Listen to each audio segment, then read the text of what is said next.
Amigos, buenos días, ¿cómo han estado? Me alegra mucho nuevamente que nos volvamos a encontrar en nuestra cita semanal. Bueno, esta semana estamos, ya casi estamos a puertas de terminar el segundo libro de Reyes. Y bien, estamos contemplando cómo el reinado de Ezequías ha sido prodigioso. Él ha sido un hombre que ha guardado la palabra, que ha estado muy conociendo al Señor. Veíamos como en una oración, él al final en el templo rasga sus vestiduras y logra tener esa relación con el Señor, rogando para que el pueblo asirio, en cabeza de su rey, pues no tome cautivo a Judá. Bien, así es como vemos que Dios obra, que Dios va contra este general que muy osadamente ha ido contra Dios y ha dicho que si es cierto que ese Dios los va a salvar, que si ese es el Dios, que ninguno de los dioses de otros países ha salvado a ningún país y que mucho menos el Dios de Ezequías. Y es así como Isaías, el profeta de turno, está dando una profecía, y en este caso da una profecía de aliento a Ezequías. Bien, terminamos el capítulo 20 y entramos en el capítulo 21 y 22, en el 19, entramos en el 20 y el 21. Y vemos cómo finalmente la palabra nos menciona algo triste. Inicia el capítulo 20 mencionando que Ezequías ha enfermado. Y Ezequías está enfermo, y pues acá ya parece ser que es innegable o inminente su muerte. Así es como vemos que Ezequías dice que ha tenido una enfermedad bastante penosa, y por lo que podemos deducir más adelante, parece ser que Ezequías ha desarrollado cáncer, porque luego vamos a ver que se habla de una llaga que está abierta y que no logra sanar. Entonces acá, viene pasándolo, él ya está en cama, está mal, y dice la palabra que Isaías pide audiencia con el rey y viene a verle. Y pues como es el profeta, efectivamente Ezequías lo hace entrar en sus aposentos, y Isaías lo ve allí en su lecho, muy mal, y le dice a Ezequías que palabra de Dios ha venido para Ezequías, y le dice: Dios te manda esta palabra y tú vas a morir. Efectivamente, tú vas a morir. Y la palabra dice que, pues Ezequías dice que entra en un dolor tan fuerte, pues yo creo que ninguno de nosotros está preparado bajo ninguna circunstancia, y tal vez pues los cristianos sabemos que tenemos una esperanza después de la muerte, pero aún así creo que anhelamos la vida y nos aferramos a la vida, y que una noticia de estas es devastadora para una persona, para una familia. Y pues acá vemos cómo Ezequías dice que se da vuelta, parece ser que su cama daba con una pared, y él dice que se da vuelta contra la pared. Y ahí es donde clama a Dios, y clama para que Dios lo sane y que le dé otra oportunidad, que él no quiere morir, que él quiere ser sanado. Así es como la palabra dice que Isaías estaba atravesando el patio del castillo, me imagino, salió de la habitación del rey y estaba atravesando el patio para salir, cuando dice que vino hacia él palabra de Dios.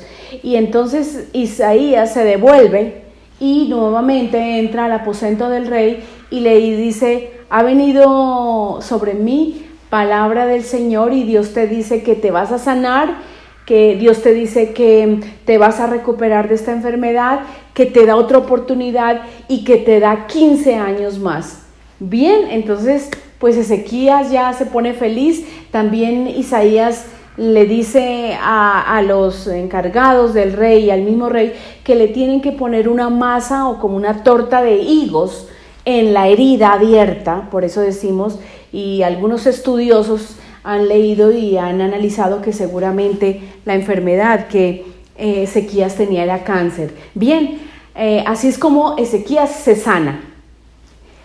Aquí podemos ver algo y analizar algo muy interesante de lo que es Dios.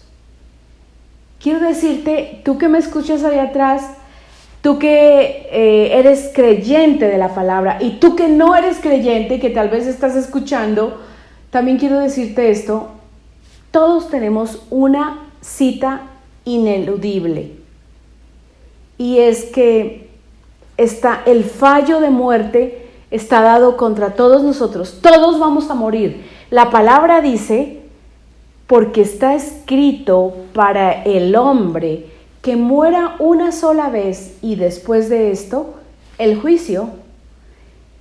Tal vez si tú crees que va a venir una reencarnación, que tú vas luego a mutar en algo mejor y eso no es cierto. La palabra lo dice así y finalmente termina diciendo el juicio. Y por más que tú no creas en Dios y tú digas no, va a ser así. Un día vas a tener que enfrentarte al trono de Dios. Para muchos será una alegría, para otros será el crujir y llorar, dice la palabra. Bien, así es como entonces Ezequías, nuestro rey Ezequías, tiene una nueva oportunidad. Pero también la palabra dice, más allá va el Señor y le dice que va a venir tiempo de bendición, que el Señor va a dar nuevamente una nueva oportunidad a Judá y que van a tener tiempos buenos. Entonces, Ezequías, aquí tenemos un rey que efectivamente ya salvado de la muerte sigue su reinado. Pero dicen que un día vinieron algunos mensajeros de parte del rey de Babilonia. ¿Le es familiar esta nación? Babilonia. Me da escalofrío. Bien, hay una de las 7 maravillas del mundo. Se dice que los jardines colgantes de Babilonia son una de las 7 maravillas. Pero Babilonia será conocido por el pueblo de Judá, por algo más que los jardines colgantes, por algo terrible. Y dice que vienen estos mensajeros con una carta del rey, con un presente del rey, dándole sus saludos y preguntando cómo está de salud.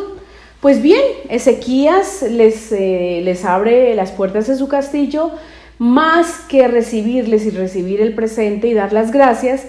Ezequías se explaya en mostrarles todos y cada uno de los rincones de su palacio, de todo lugar, les mostró todo. Y aquí es donde un día entonces y enseguida Isaías visita a Ezequías. Y ya vemos que cuando un profeta venía a visitar a un rey no era nada gratis. Pues bien, Isaías le dice, ¿quién ha venido a tu palacio? Isaías ya lo sabía. Vinieron los mensajeros de Babilonia. ¿Y qué han visto? Todo, les he mostrado todo. Entonces inmediatamente dice, el Señor te manda a decir que Judá va a ser llevado en cautiverio por Babilonia, que van a arrasar con todos, que tus hijos, no va a ser en tu gobierno, tu reinado, sino tus hijos van a pagar esa esclavitud. Y va a ser tremenda la esclavitud. Una palabra durísima, durísima viene contra Ezequías. Miren esto, yo no sé si usted lo analiza, pero Ezequías, después de que vive 15 años, primero se vuelve arrogante, porque cuando una persona muestra y a sus enemigos, a un gobierno extraño, todo eso y lo que tiene, lo que es y lo que vieron todo, sus tesoros, vieron cuántos militares tenía, cómo eran sus armas, todo lo vieron, todo. Pues ahí mismo, Babilonia empezó a tramar contra Ezequías, contra Judá, la esclavitud para ellos. Ya no sería Asiria, sería otra nación, Babilonia. Bien, así es como, y luego de que Isaías acaba de decir la palabra, Ezequías dice una palabra que me deja a mí, uy, Dios mío, yo que soy madre y no creo que mi esposo Gregorio fuera capaz de decir esto, dice, la palabra es buena, porque ciertamente en mi gobierno pues vamos a estar en paz y vamos a estar bien. O sea, a Ezequías le importaba 5 sus hijos, su familia. Bueno, va a ser en el gobierno de ellos, va a ser en la vida de ellos, yo ya voy a estar muerto. Bueno, es buena la palabra. Eso es tremendo, o sea, su corazón había cambiado. Qué triste, ¿verdad? Bien, este es nuestro Ezequías y la palabra menciona que Ezequías muere y luego sube al reino su hijo Manasés. Parece la palabra Manasés, ¿no? La de la tribu de Manasés. Pues no, es su hijo Manasés, el hijo de Ezequías. Y Manasés inició su reinado a los 12 años. Bien. ¿Qué creen que hizo Manasés? Lo malo delante de Dios. Les voy a decir esto. En el capítulo 21 se narra cómo Manasés fue terrible. Fue el peor de los peores. Ahora sí se los digo. Comparado con Acab y Jezabel, porque Manasés, ¿saben qué hizo? Empezó a adorar al sol, las estrellas, la luna, todo lo que estaba en el cielo, todo le parecía a Dios, tenía que adorar, idolatría. ¿Saben qué también hizo? Sus hijos los puso, reavivó el sacrificio de los hijos del pueblo de la tribu de Judá. Sacrificaban a este Moloc, sacrificaban a otros dioses ajenos, los sacrificaban. Dicen que prendían unas brasas gigantes y ponían a los niños en unas especies como de tobogán, y allí ofrecían sacrificio a los niños, a los hijos. Tremendo, ¿verdad? Esto fue lo que reavivó Manasés. Puso en el mismo templo del Señor, puso imágenes, adoración, empezó a adorar a los Baales, a todo lo que se atraviesa, trajo a los adivinos, a los que le adivinaban la suerte, brujería, hechicería. Todo eso hizo Manasés. Quiero decirte a ti que si tú haces eso, si tú consultas, si permites que te consulten las cartas, que te lean la mano, que lean los astros por ti, es abominación a los ojos de Dios. Si tú adoras imágenes o dioses que no están en la Biblia, como estas mujeres que son adoradas, Acera, ¿saben de dónde viene la adoración a imágenes que son mujeres? Vienen desde Constantino, vienen desde Constantino en la iglesia primitiva, pero vienen desde atrás. ¿Sí lo ven? Vienen desde Asiria, vienen de los pueblos paganos, y muchas religiones hoy ponen a una diosa por encima de Dios. Esto es abominación a los ojos de Dios. Quiero decirte, por más bueno que parezca, no está bien. Bien, este Manasés entonces dice que gobernó 50 y pico de años, 55 años. Imagínense un rey así. Pues hizo y deshizo en su gobierno.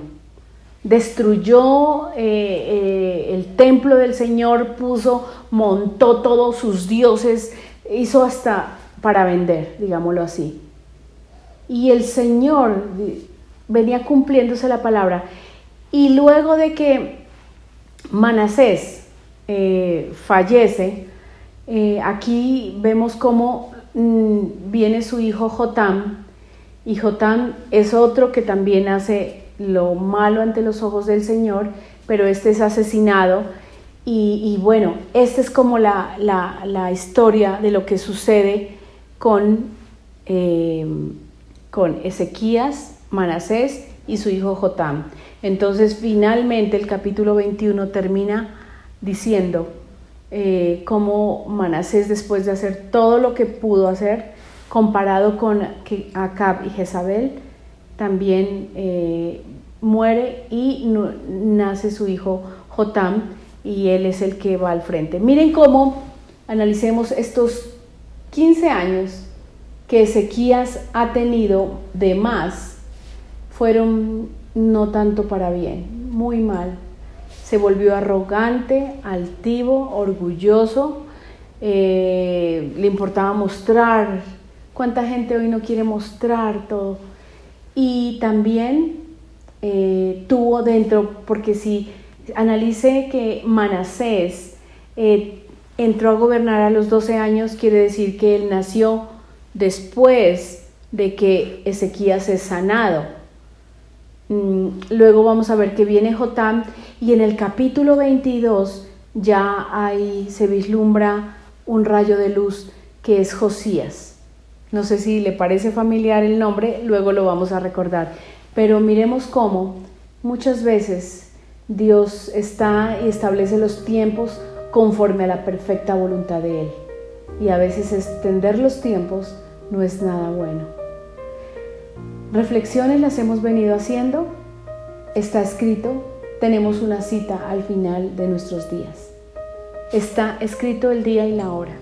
A menos que manos que no son conforme a la voluntad de Dios hagan lo contrario.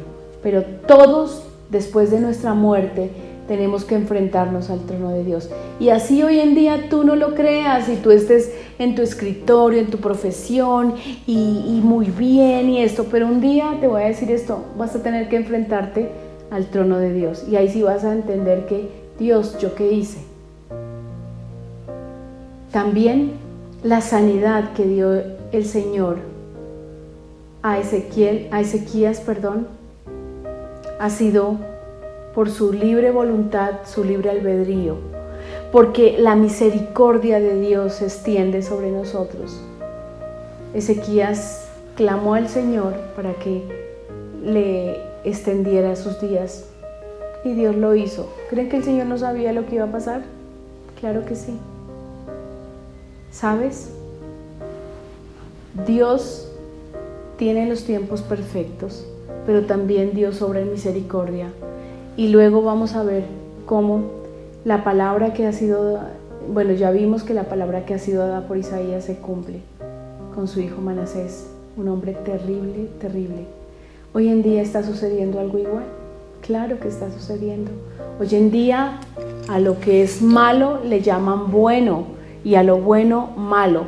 Los que somos como en el principio, hombre y mujer, Dios nos creó, somos hoy los anormales, somos los que no estamos a tono. Debemos ponernos con la modernidad. ¿Bien? Estos son los tiempos, y así es como debemos discernir realmente cuál es el propósito de Dios. Oramos, hermanos, damos gracias a Dios por este tiempo. Quiero dar las gracias a Dios de una manera especial. Saben, hermanos, quiero decirles que hemos venido orando por muchas personas enfermas. Han estado muchas personas muy enfermas. Nosotros no somos los sanadores de la fe. No. Dios ha hecho por fe y por su misericordia, ha sanado a muchos niños. Se sanó un niño que tuvo un accidente tremendo, un señor que tuvo otro accidente. Hemos visto cómo también, muchos casos. No quiero nombrar detalles porque no quiero tocar esos temas tal vez privados para muchas familias, pero Dios ha dado sanidad. Doy gracias por el soporte de oración y el grupo de oración que tenemos, porque Dios ha extendido su misericordia, no por nosotros. Bien, oramos. Señor, gracias. Gracias, Señor, porque nos permites nuevamente ver tu palabra, porque nos permites aún confrontarnos, porque hoy en día exactamente lo mismo puede estarnos pasando, confrontados a pedir milagros que luego nos hacen daño, a pedir cosas que luego se convierten para mal. Ayúdanos a las cosas que estamos pidiendo que se conviertan y sean para testimonio tuyo, para bendición de tu obra. En el nombre de Jesús, Señor, lo pedimos. Amén y amén. Gracias, hermanos, por estar con nosotros. Damos bienvenida a la alabanza, a la predicación del pastor Gregorio. Dios los bendiga. Nos vemos el próximo domingo. Gracias, Padre, por este tiempo de alabanza y adoración. Como lo dice tu palabra en Romanos 10:11, todo el que confíe en ti no será jamás defraudado, porque tu amor es real y tu amor es inagotable y nada lo puede cambiar, ni las situaciones, ni las personas, ni incluso lo que nosotros hagamos.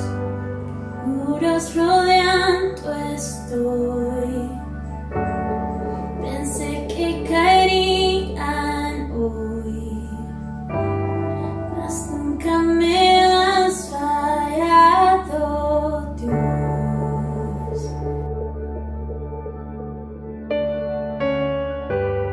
La espera terminará,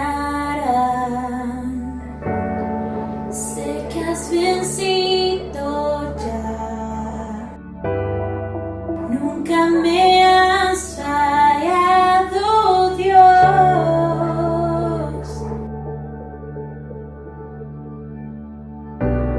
En ti confiaré, tu promesa sigue en pie, tú eres fiel, confiado andaré, en tus manos estaré, siempre has sido fiel.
tus manos estaré, eres fiel. En ti confiaré, tu promesa sigue en pie, tú eres fiel. Confiado andaré, en tus manos estaré, siempre has sido fiel.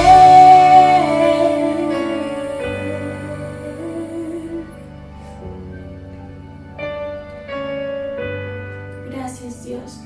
En ti confiamos, en ti depositamos todos nuestros pensamientos, emociones que impiden cumplir con tu propósito.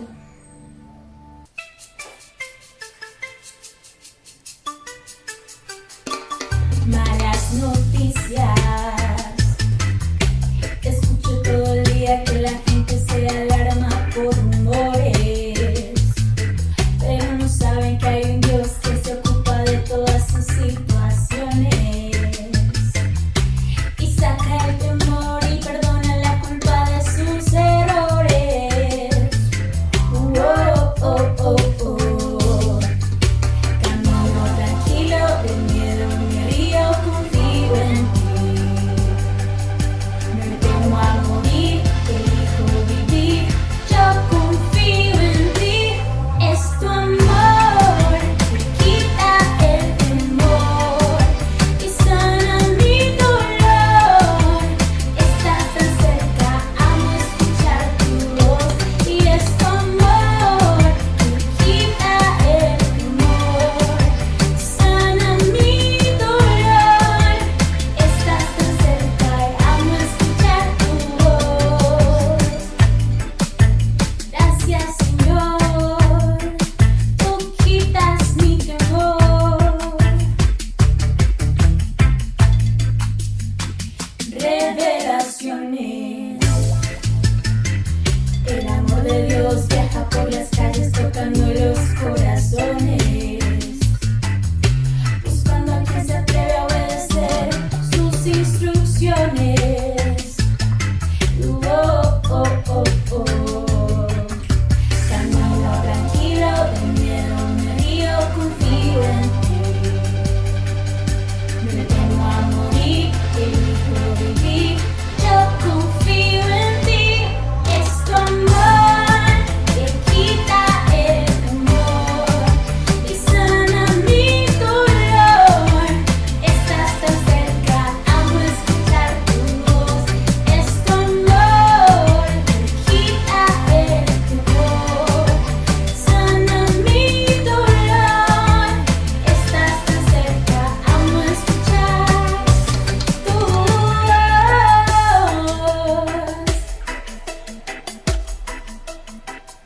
Iglesia, preparémonos para la palabra de Dios. Él nos quiere hablar algo muy especial. Muy buenos días, amados hermanos y amigos. Hoy transmitiendo desde la ciudad de Cali, en Colombia, recordando cómo hace 4 años, haciendo un trabajo para una entidad en donde hoy me encuentro. Estoy en el auditorio de CLC, Centro de Literatura Cristiana, en la ciudad de Cali, Colombia. Hace 8 años, un 4 de noviembre del año 2012, el Señor me habló de una manera muy específica, concreta, acerca de la apertura, de iniciar una nueva obra, una iglesia, y allí, a partir de 2 de Corintios, capítulo 5, se definió tanto la misión, la visión, el nombre mismo de la iglesia, Iglesia Cristiana Reconciliándonos con Dios. Y es interesante, es muy hermoso saber que hasta el logo, tal como es en borrador, el Señor me lo reveló, allí quedó plasmado, y hoy es lo que caracteriza a la iglesia. 8 años de esa historia, y me place mucho hoy coincidir también con una visita también con el mismo propósito de adelantar una auditoría a esta sede de Centros de Literatura en Colombia, y saber que Dios sigue hablándonos, propósitos de Dios que son interesantes. Y a propósito de los propósitos de Dios, hoy quisiera tratar con ustedes un tema que normalmente suele formularse mediante una pregunta: bueno, y ahora que soy cristiano, ¿qué propósito tiene Dios para mi vida? a partir de Romanos, 3 textos bíblicos, Romanos 8:29, 2 de Corintios 3:18 y 1 de Juan 3:2. Voy a desarrollar este mensaje, pero permítame decirles que me voy a apoyar en la última conferencia dada por el doctor John Stott, quien a los 88 años de edad renunció al trabajo público ministerial. Sin embargo, en una última conferencia que ya tenía comprometida y cuyo texto se recoge en un libro, él hizo un estudio. A partir de allí, haciendo ajustes pertinentes, estoy aquí presentándoles a ustedes esta reflexión. Dicho sea de paso, una reflexión que ha sido muy valiosa para mi vida.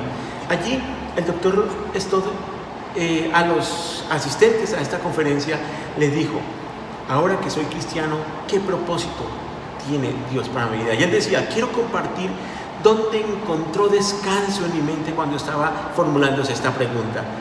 A medida que voy llegando al final de mi peregrinaje sobre la tierra, yo fui encontrando esta respuesta. 86 años de edad, pero hoy a nosotros nos queda ese legado de ese estudio, y él dice lo siguiente: el punto central es este: Dios quiere que los suyos lleguen a ser como Cristo, porque su voluntad para el pueblo de Dios es la semejanza con Cristo.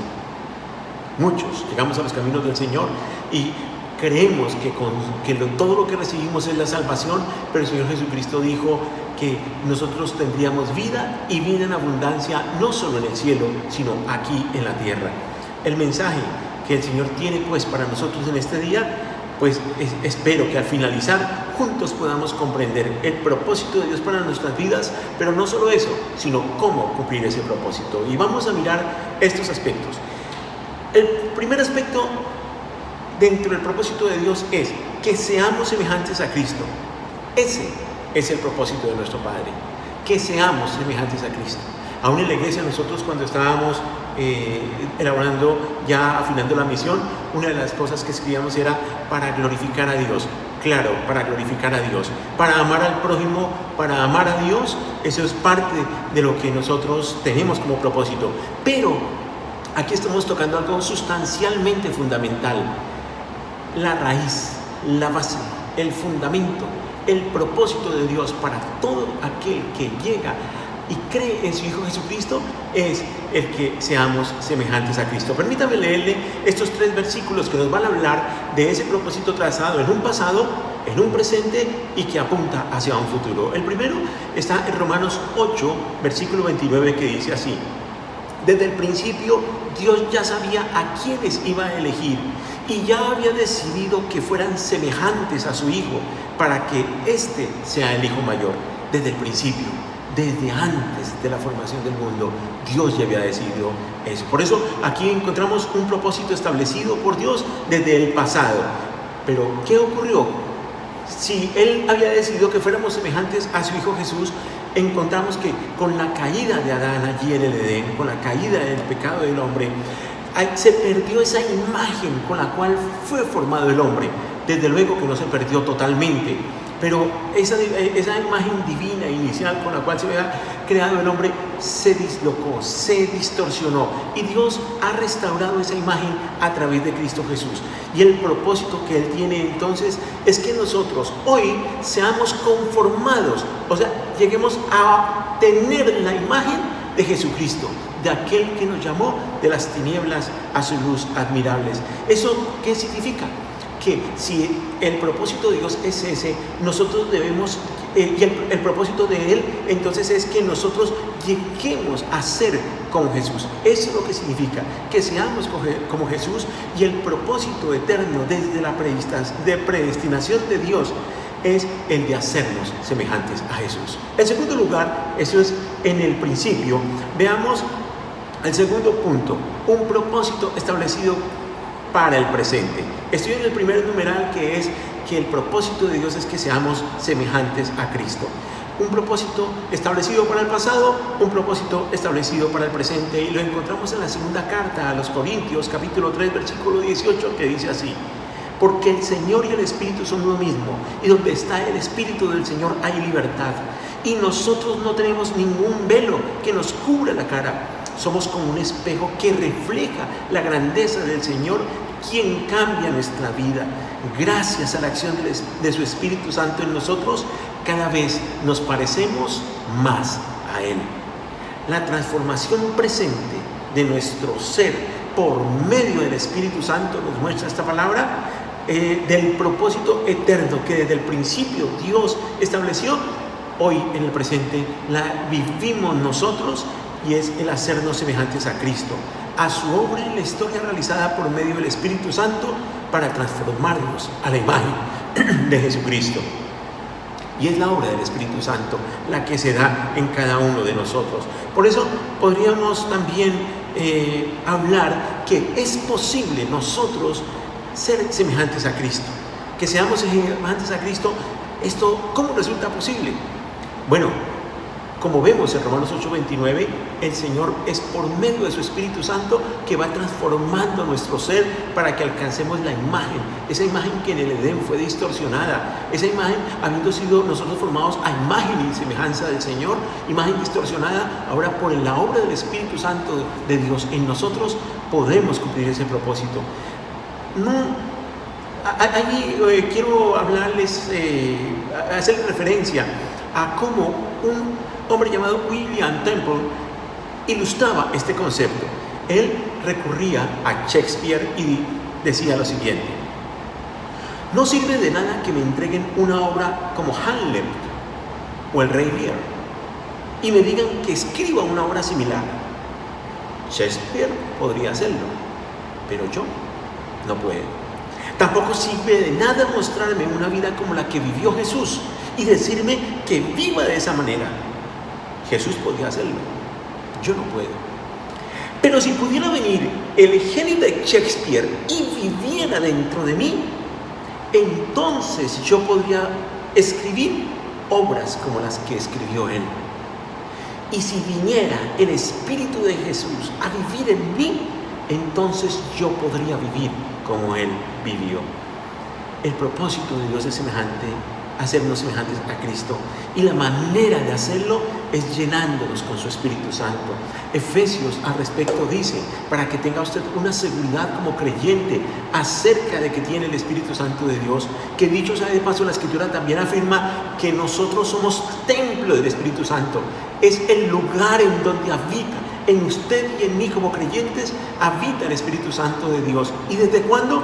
Efesios capítulo 1, versículo 13 dice lo siguiente: ustedes oyeron y creyeron la buena noticia de su salvación, que es un mensaje verdadero, y gracias a Cristo pasaron a formar parte del pueblo de Dios y recibieron el Espíritu Santo que nos había prometido.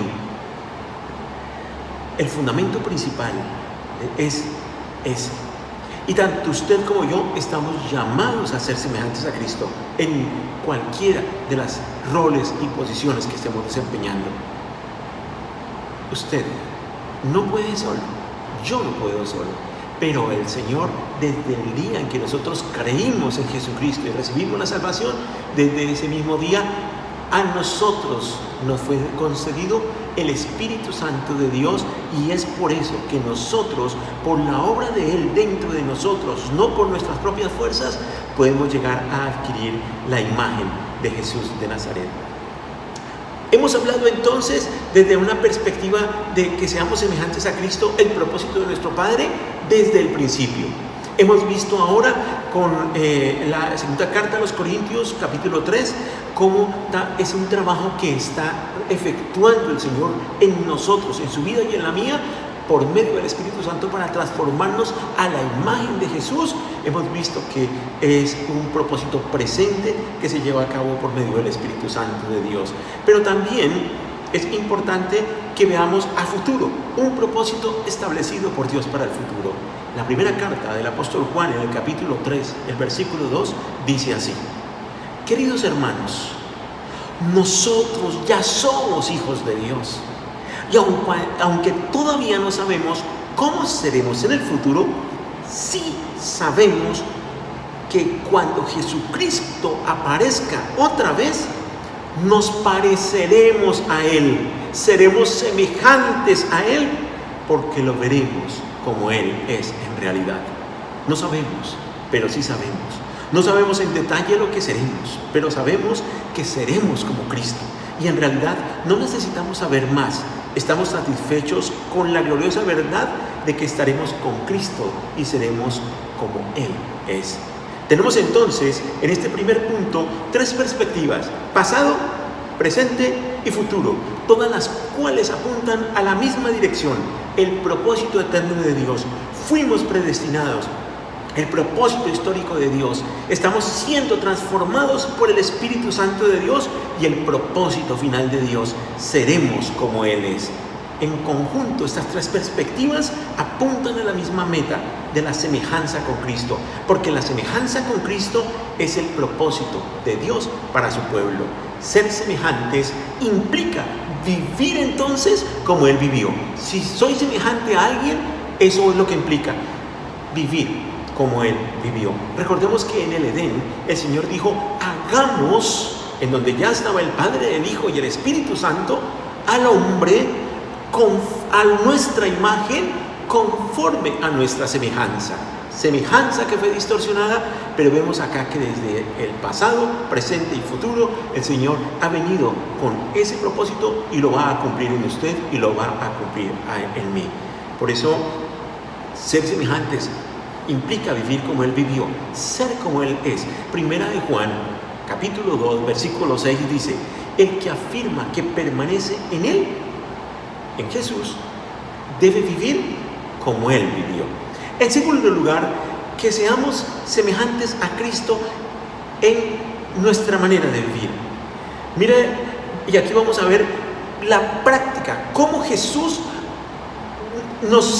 es el referente. Si hemos de ser semejantes a Él, tendremos que escudriñar en la Escritura en qué aspectos vamos a ser semejantes a Él y debemos, a dónde apunta nuestro Padre Celestial, por la obra de su Espíritu Santo en nuestras vidas y por la sensibilidad suya y mía de tener una comunión estrecha con Él, caminar con Él. ¿A dónde apunta? ¿A qué aspectos? Vamos a mencionar rápidamente 5 aspectos fundamentales. El primero, que seamos semejantes a Cristo en nuestra manera de vivir, semejantes a Cristo en su humildad.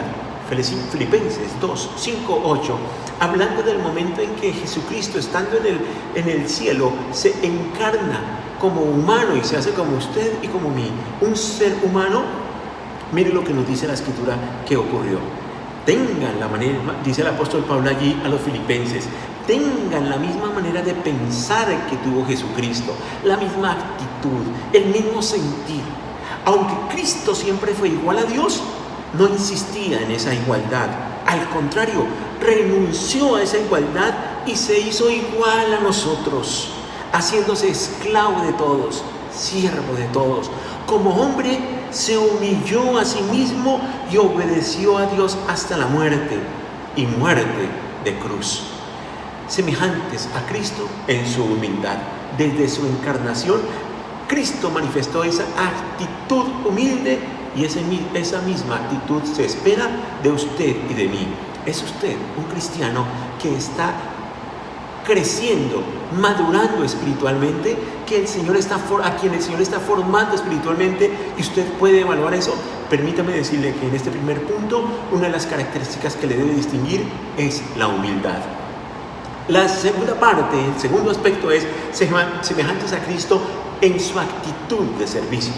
Juan capítulo 13, versículos 14 y 15 dicen lo siguiente, hablando de ese momento sublime antes de que el Señor fuera entregado para ser crucificado por usted y por mí. Allí cuando Él en la cena tomó y se ciñó el cinto, allí se ciñó esa toalla y pudo allí sentarse a lavarle los pies a sus discípulos, el Señor dijo esto: pues si yo, el Señor y el Maestro, les he lavado los pies, también ustedes deben lavarse los pies los unos a los otros. Les he puesto el ejemplo para que hagan lo mismo que yo he hecho con ustedes.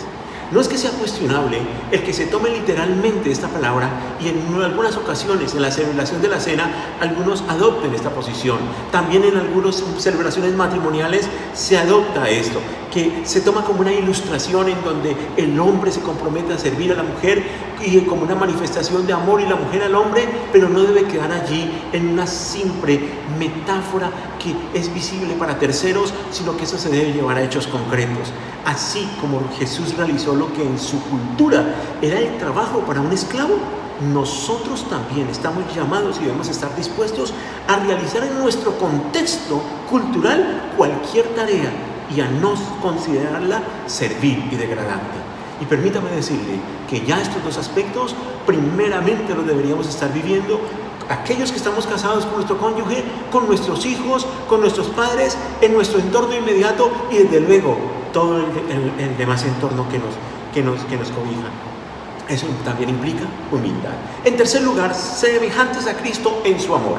Efesios capítulo 5, versículo 2 dice así: lleven una vida de amor, así como Cristo nos amó y se entregó por nosotros como ofrenda y sacrificio fragante de Dios. Llevar una vida de amor, entonces, es un mandamiento que indica que toda nuestra conducta debería estar caracterizada por el amor. Se entregó por nosotros es una clara referencia a su entrega en la cruz.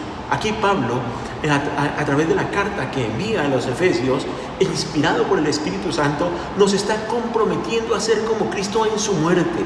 Nos alienta a amar con el amor sacrificial, el amor que está dispuesto a dar su propia vida, el amor del Calvario. Estos sucesos en la vida de Cristo nos muestran con claridad lo que significa parecernos a Cristo en la práctica. Ahí mismo, por ejemplo, en Efesios, en el capítulo 5, hay una referencia en la relación matrimonial.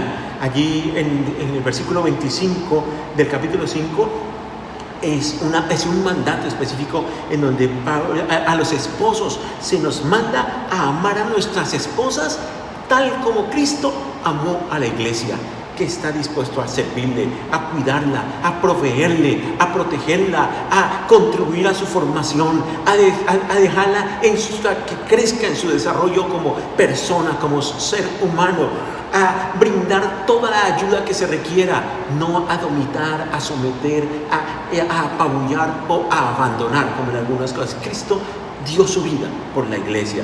En cuarto lugar, semejantes a Cristo en su paciente resistencia, especialmente frente a la adversidad, al sufrimiento. La primera carta del apóstol Pedro, en el capítulo 2, versículos 18 y 21, dice lo siguiente. Versículo 18 dice: a los esclavos y a las esclavas les mando que obedezcan a sus amos y que los respeten, pero no solo a los que son buenos y comprensivos, sino también a los que son malos. Y mire cómo presenta la semejanza a Cristo en el versículo 21. Si acaso sufren injustamente, recuerden que Dios les ha ordenado sufrir con paciencia, y en eso Cristo les ha dado el ejemplo para que hagan lo mismo, pues Él sufrió por ustedes.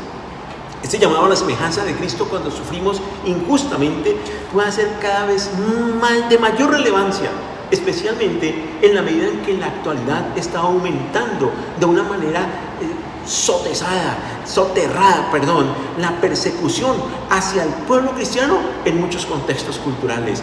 O se nos está procurando absorber bajo una serie de preceptos so pena de ser rechazados, de ser despreciados, de ser considerados fanáticos, legalistas, o se está generando de una manera directa una discriminación hacia el pueblo cristiano.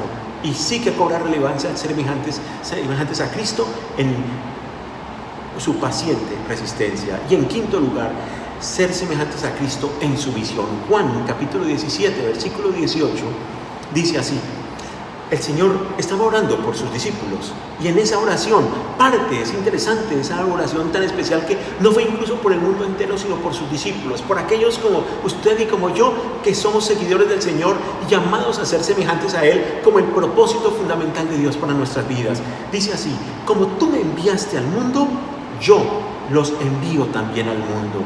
Y al comisionar a sus discípulos dijo esto: como el Padre me envió a mí, así yo los envío a ustedes. Esto es una indicación clara de que la misión de los discípulos aquí en el mundo, de usted y de mí, como discípulos de Cristo, debe ser semejante a la misión de Cristo. ¿En qué sentido? Las palabras claves son estas: yo los envío también al mundo. Es decir, así como Cristo tuvo que entrar en nuestro mundo para cumplir esa misión de dar a conocer al Padre y de traer la salvación, así nosotros también debemos entrar al mundo de las personas.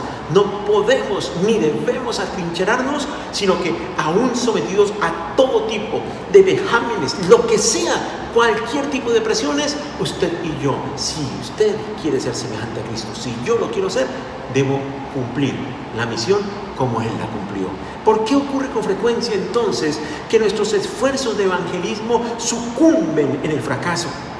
Hay varias razones que se podrían esgrimir aquí, pero hay una de las principales que tiene que ver con la razón de ser de este estudio, de esta predicación, y es que no nos parecemos al Cristo que proclamamos, no somos semejantes a Él. John Fulton escribió al respecto en su perceptivo libro Un evangelismo actual lo siguiente: la predicación más efectiva es la de aquellos que encarnan lo que dicen, lo viven. Ellos son su mensaje, su ser mismo es el mensaje. Los cristianos deberían parecerse a aquello de lo cual están hablando. Hay una ruptura. La semana pasada veíamos cómo romper esa brecha, cómo sortear esa brecha entre lo que yo digo de Dios, lo que creo en Él y lo que estoy viviendo. Y aquí el Señor nos reitera esa parte. La principal fuente de comunicación, dice aquí John Fulton, son las personas, no las palabras o las ideas. La autenticidad llega desde lo profundo del interior de las personas. Y mire lo que anota él: de lo cual, no sé si usted hoy tenga que decirle, como yo he tenido que decirle al Señor, perdóname, Señor, por haber dislocado, por haber hecho daño como cristiano a tu nombre, por no haber sido semejante a ti y por no estar trabajando y dejando que tu Espíritu Santo obre en mi vida para adquirir esa semejanza. Mire lo que dice aquí: una falta momentánea de sinceridad, eso quiere decir de incoherencia, puede arrojar dudas sobre todo lo que se haya comunicado. Lo que en esencia comunica es la autenticidad personal. Yo recuerdo que en una de las presentaciones en un comité financiero, en una de las entidades que asesoramos, presenté unos datos que no guardaban línea con lo que estaban en los documentos de quienes estaban allí, los accionistas de esta empresa, y tan pronto se dio esa diferencia, tuve que dar una explicación, y a partir de ahí me miraba, los socios me miraban como con dudas: ¿será que él sí nos está diciendo la verdad? Gracias a Dios que fue comprensible que sí, y que esto obedecía a un error de presentación. Pero en la vida cristiana, una falta momentánea de sinceridad deja en duda todo lo que tiene que ver con el cristianismo. ¿Por qué? Porque no somos semejantes a Cristo. Cristo no haría eso. Un profesor hindú dijo una vez, al haber identificado a uno de sus alumnos como cristiano, dijo lo siguiente: si ustedes los cristianos vivieran como Jesucristo, mañana mismo India estaría a sus pies. Pero otro caso es del reverendo Islam Haidet, un árabe que antes era musulmán, y quien expresó lo siguiente: si todos los cristianos fueran cristianos, hoy ya no quedaría nada del Islam. Esto no es porque se acaben estas corrientes religiosas. Esto es porque Dios ama tanto al mundo que envió a su Hijo Jesucristo para que entregara su vida por usted y por mí. Él es el camino, la verdad y la vida. Pero el no ser semejantes a Cristo ha hecho que nosotros obstruyamos ese camino y que otros cojan otros caminos. Pero hoy el Señor nos está alentando a usted y a mí a que propendamos por ser semejantes a Cristo. Y esto es la base, es la fuente. Todo el propósito de Dios para su vida y para la mía es que seamos semejantes a Cristo. Pero esto se da en el contexto de sus capacidades, esos dones especiales. Usted puede ser médico, abogado, puede ser un ama de casa, un constructor, puede ser un maestro de escuela, un contador, puede desarrollar cualquier labor. Esos son los dones específicos, las capacidades, la inteligencia específica que Dios le ha dado. Y lo puede ubicar, y usted puede estar ubicado en el sector público, privado, ser empleado, ser empresario, usted puede estar desempeñándose como sea, en cualquiera, ser estudiante, ser profesional, ser una persona que está enseñando, cualquiera de los roles que usted esté desempeñando. Allí el Señor está diciendo: donde estás, debes ser semejante a mi Hijo Jesús. Las 5 principales formas en que debemos ser semejantes a Cristo entonces son: debemos ser como Él en su humildad, manifestada desde su encarnación. Debemos ser como Él en su servicio. Debemos ser como Él en su amor. Debemos ser como Él en su resistencia y sufrimiento. Y debemos ser como Él en el cumplimiento de su misión. Vamos a orar. Quizá en esta mañana usted esté considerando que venía luchando con sus propias fuerzas para asemejarse a Cristo y no lograba nada. Y es importante que cada paso que demos le digamos al Señor: Señor, eres tú el que hace la obra en mi vida, es tu Espíritu Santo, no son mis fuerzas. David dijo: no con espada ni con ejército, sino con tu Santo Espíritu es que podemos vencer, es que podemos triunfar, no solo contra terceros, sino realmente contra nuestro propio ser. El Espíritu Santo de Dios es quien hace la obra en nosotros. Y quizá usted en esta mañana quiera decirle al Señor: perdóname, Señor. Hágalo ahí con sus ojos cerrados. Hagamos juntos esa oración, porque yo también tengo motivos para decirle al Señor: perdóname porque he obstruido el camino para que algunos lleguen a ti, porque no he sido semejante a ti. He sido, incluso en algunas ocasiones, contrario a lo que tú esperas de un hijo tuyo, de un siervo tuyo. Bendito Dios, te damos gracias en esta mañana por tu palabra. Gracias porque todo se resume en eso. Desde antes de la creación, hoy en día y al futuro, el que se recupere la semejanza del Edén, allí donde tú nos formaste, y para eso enviaste a tu Hijo Jesús, para que seamos semejantes a Él.